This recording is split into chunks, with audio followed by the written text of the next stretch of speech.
नमस्कार दर्शकों, मेरा नाम है गौरव अग्रवाल और आप देख रहे हैं अड़ी।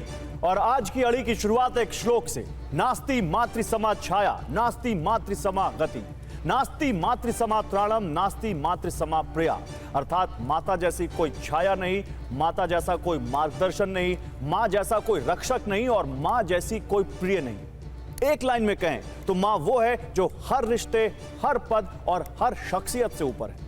लेकिन आज उस मां को लेकर बिहार की चुनावी राजनीति एक ऐसे मोड़ पर आ गई है जहां अपशब्द हैं, आरोप हैं, वोटों का हिसाब किताब है और बिहार की सत्ता है। 27 अगस्त को बिहार के दरभंगा में राहुल गांधी की वोटर जोड़ो यात्रा के दौरान बनाए गए एक मंच से प्रधानमंत्री नरेंद्र मोदी की दिवंगत मां के लिए अपशब्द कहे गए। बीजेपी ने इसके लिए कांग्रेस और आरजेडी को जिम्मेदार ठहराया। तेजस्वी से लेकर राहुल गांधी तक को कटघरे में खड़ा किया तो कांग्रेस और आरजेडी ने कहा कि गाली देने वाला शख्स कांग्रेस का कार्यकर्ता नहीं बल्कि बीजेपी का एजेंट है। लेकिन आज पीएम मोदी ने एक बड़ी लकीर खींचते हुए कहा कि बिहार में आरजेडी कांग्रेस के मंच से मेरी मां को गालियां दी गई। ये गालियां सिर्फ मेरी मां का अपमान नहीं है, ये देश की मां, बहन, बेटी का अपमान है। बिहार की हर मां, हर बेटी, हर भाई को बुरा लगा है। मां को गाली नहीं सहेंगे, इज्जत पर वार नहीं सुनेंगे। तो चलिए सबसे पहले आपको सुनाते हैं कि प्रधानमंत्री ने आखिर कहा क्या। मेरी उस मां को जिसका राजनीति से कोई लेना देना नहीं, जिसका शरीर भी अब नहीं है, मेरी उस मां को आरजेडी कांग्रेस के मंच से भद्दी भद्दी गालियां दी गई। ये गालियां सिर्फ मेरी मां का अपमान नहीं है, ये देश की मां, बहन, बेटी का अपमान है।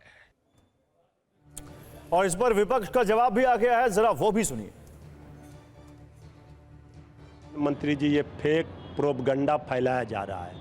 जब उस मंच पर श्री राहुल गांधी जी, श्री तेजस्वी जी गए ही नहीं तो फिर ये गाली किसने दिलवाई, कौन साजिश किया, किसका षड्यंत्र था, ये सबको पता है कि वोटर अधिकार यात्रा में जो जनसैलाब उमड़ा है उससे पूरा सत्ता पक्ष घबराया हुआ है। जब श्री राहुल गांधी जी के माता जी को गालियां दी जाती हैं, जब श्री तेजस्वी यादव जी के माता पिता को गालियां दी जाती है, तब आदरणीय प्रधानमंत्री जी चुप क्यों हो जाते हैं। ये जो फेक प्रोपगंडा फैलाया जा रहा है ये उचित नहीं है। मां के नाम पर मां को ढाल बनाकर सियासत वोट के लिए ये ठीक नहीं है। सारे देश को याद है कि उन्होंने राहुल गांधी जी की माता सोनिया जी के बारे में क्या कहा था। सबों को याद है कि उन्होंने उनको संबोधन किया था जर्सी गाय से। उसी तरह से समय समय पर जो उनकी भाषा रहती है हमेशा प्रधानमंत्री की, कभी वो कहते हैं कि अगर कांग्रेस जीत जाएगी तो मंगलसूत्र उतार के ले जाएगी, आपकी बेटियों को उठा के ले जाएंगे। इस तरह की भाषा का जो प्रधानमंत्री और संवैधानिक पद पर रहते हुए बोलता हो तो एक मामूली का चलता फिरता कार्यकर्ता अगर इस लैंग्वेज या इस तरह की भाषा का इस्तेमाल उसने किया और उस मंच पर न राहुल गांधी थे न कोई इंडिया गठबंधन के कोई नेता थे, उस मंच से उसने अगर कुछ बोला है वो निंदनीय है, हम उसको कंडेम करते हैं। और 4 सितंबर को बिहार बंद बुलाया है एनडीए ने। एनडीए ने इस पूरे मामले को लेकर बिहार बंद का ऐलान किया है। गुरुवार 4 सितंबर को एनडीए ने जो ऐलान किया है उस होने वाले बिहार बंद में एनडीए गठबंधन के सभी घटक दल भी शामिल होने जा रहे हैं। यानी ये मामला बड़ा हो रहा है। अब ऐसे में अड़ी के सवाल, आखिर किसने किया प्रधानमंत्री की मां का अपमान? राजनीति में अपशब्दों का इस्तेमाल कब बंद होगा और क्या विपक्ष को चुनाव में यह मुद्दा भारी पड़ेगा?